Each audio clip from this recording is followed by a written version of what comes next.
Hello बच्चों, आप सभी कैसे हैं। मैं श्वेता सोनी आज आपको हिंदी आरोह भाग 2 क्लास 12th काव्य खंड का छठा अध्याय बादल राग इसी एक्सप्लेन करने जा रही हूँ। तो चलिए शुरू करते हैं।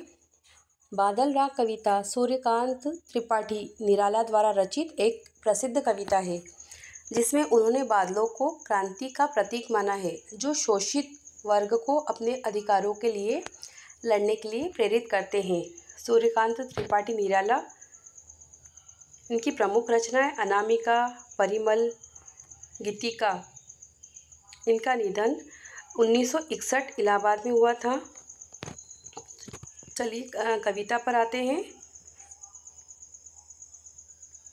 बच्चों, आपने अगर हमारे चैनल को लाइक, शेयर, सब्सक्राइब नहीं किया है तो प्लीज़ कर दीजिए। पहली पंक्ति है। तिरती है समीर सागर पर अस्थिर सुख पर दुख की छाया, जग के दग्ध हृदय पर निर्दय विप्लव की प्लावित माया। यह तेरी रणतरी भरी आकांक्षाओं से, घन भेरी गर्जन से सजग सुप्त अंकुर।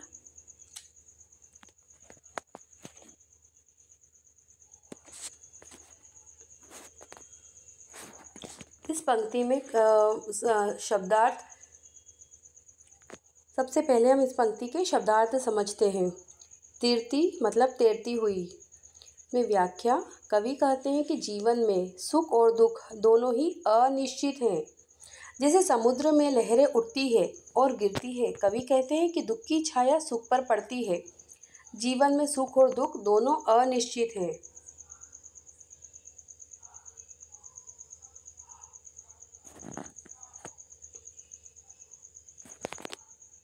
जीवन में सुख और दुख दोनों अनिश्चित हैं। कवि बादलों को देखते हुए कहते हैं कि हे क्रांति दूत बादल, तुम आकाश में ऐसे मंडराते हो जैसे पवन रूपी सागर पर कोई नौका तैर रही हो।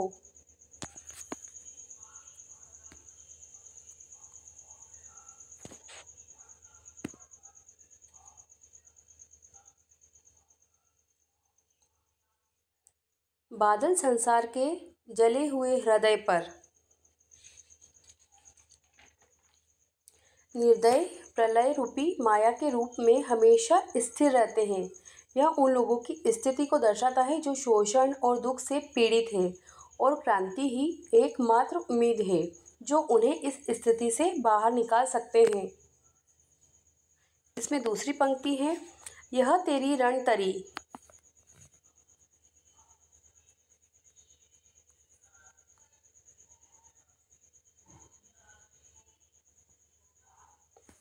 भरी आकांक्षाओं से, घन भेरी गर्जन से सजग सुप्त अंकुर, उर्मे पृथ्वी के आशाओं से नवजीवन की ऊंचा कर सिर ताक रहे हैं। हे विप्लव के बादल,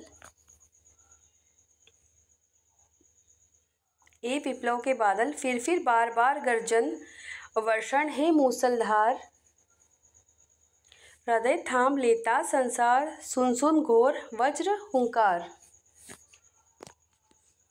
सबसे पहले हम इसके शब्दार्थ समझ लेते हैं ताकि समझने में आसानी रहे। रणतरी युद्ध की नाव, घन भेरी गर्जन बादलों की भारी गर्जना। कवि कहते हैं कि हे बादल, तुम्हारे युद्ध की नौका आकांक्षाओं से भरी हुई है। यह आकांक्षाएं शोषित के मन में उठने वाली क्रांति की इच्छा और नवजीवन की आशा से जुड़ी है। बादलों की गरज सुनकर पृथ्वी के भीतर सोए हुए अंकुर, जो नवजीवन की आशा से भरे हुए हैं, सिर उठाकर ऊपर देख रहे हैं। विप्लव के बादल, क्रांति के बादल से नए जीवन की उम्मीद कर रहे हैं। यह विप्लव के बादल जो बार बार गरजते हैं और बरसते हैं, उनकी गर्जना सुनकर के संसार अपना हृदय थाम लेते हैं। उनकी भयंकर गर्जना सुनकर के बादलों की गर्जना शोषित वर्ग किसानों में आशा का संचार करती है, वही पूंजीपतियों में भय भी पैदा करती है। तीसरी पंक्ति है। अश्निपात से शापित उन्नत शत वीर, शत विक्षत हत अचल शरीर, गगन स्पर्शी स्पर्धा धीर। हंसते हैं छोटे पौधे लघुभार। शस्य अपार हिल हिल खिलखिल हाथ हिलाते तुझे बुलाते। विप्लव रव से छोटे ही हैं शोभा पाते।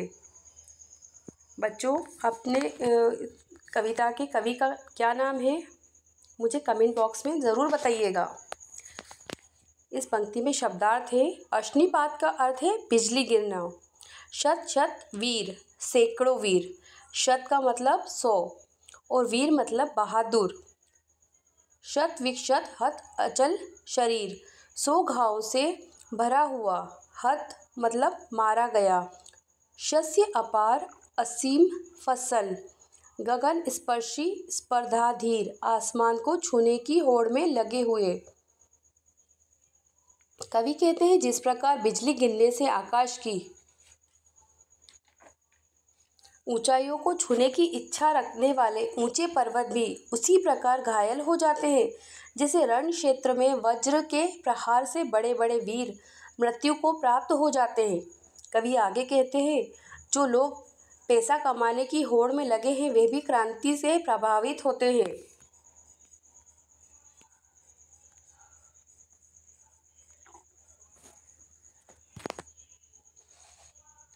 क्रांति से प्रभावित होते हैं। हंसते हैं छोटे पौधे। इस पंक्ति में छोटे पौधे शोषित वर्ग जो संख्या में अधिक है और क्रांति की संभावना से प्रसन्न होकर हाथ हिलाते हुए प्रतीत होते हैं, जो क्रांति की प्रतीक्षा कर रहे हैं। कवि आगे कहते हैं कि जब क्रांति आती है तो गरीब वर्ग आशा से भर जाता है और धनी वर्ग भयभीत हो उठता है। छोटे लोगों के पास खोने के लिए कुछ है ही नहीं, उन्हें इस क्रांति से सिर्फ लाभ ही होगा। चौथी पंक्ति है अट्टालिका।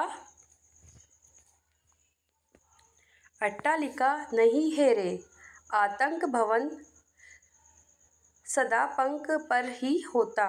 जल विप्लव प्लावन शुद्र प्रफुल्ल जलज से सदा छलकता नीर। रोग शोक में भी हंसता है शैशव का सुकुमार शरीर।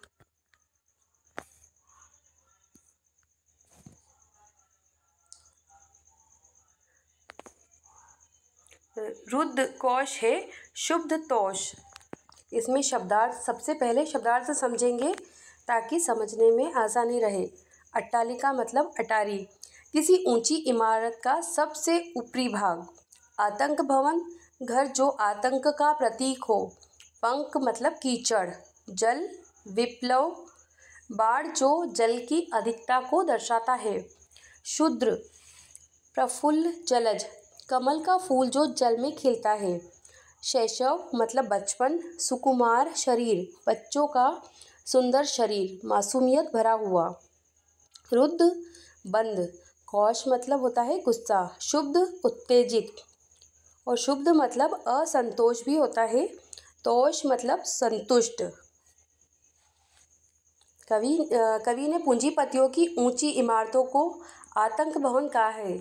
इस पंक्ति में कवि ने पतियों की ऊंची इमारतों को आतंक भवन कहा है क्योंकि ये पूंजीपति के विशाल भवन है, लेकिन गरीब वर्ग को दुखी करने का काम यहीं से होता है। कवि कहते हैं ये अट्टालिकाएं जो धन और शक्ति का प्रतीक है हमेशा कीचड़ पंख पर ही टिकी होती है, यानी उनके शोषण पर ही उनका अस्तित्व निर्भर है। कवि आगे कहते हैं जल विप्लव प्लावन, बाढ़ क्रांति का प्रतीक है जो इन इमारतों को नष्ट करने की क्षमता रखता है। कवि कहते हैं कवि ने शोषित वर्ग की तुलना कमल से की है जो पानी में डूबा रहता है। उसी तरह गरीब और शोषित वर्ग भी गरीबी अभाव में और गरीबी होने के बावजूद भी शोषित वर्ग गरीबी और अभाव में भी उत्साह के साथ जीवन जीते हैं। बचपन जो कोमल है रोग और दुख में भी हंसता है, उसी प्रकार शोषित वर्ग भी हर परिस्थिति में खुशी ढूंढ ही लेते हैं। अमीर लोगों के पास अपार संपत्ति है, लेकिन उनका सामाजिक उपयोग नहीं हो पा रहा है, जिससे जनता क्षुब्धता, असंतोष फैल रहा है। जनता में इस विचार को लेकर असंतोष फैल रहा है। 5वीं पंक्ति है, अंगना अंग से लिपटे भी आतंक अंक पर कांप रहे हैं। धनी वज्र गर्जन से बादल त्रस्त नयन मुख ढांप रहे हैं। जीर्ण बाहु है शीर्ण शरीर, तुझे बुलाता कृषक अधीर। ए विप्लव के वीर, चूस लिया है उसका सार, हाड़ मात्र ही है आधार, एक जीवन के पारावार। इसमें शब्दार्थ समझेंगे। अंगना मतलब पत्नी, अंक मतलब गोद, त्रस्त भयभीत, ढांप रहे हैं मतलब ढक रहे हैं, चेहरे को ढकना।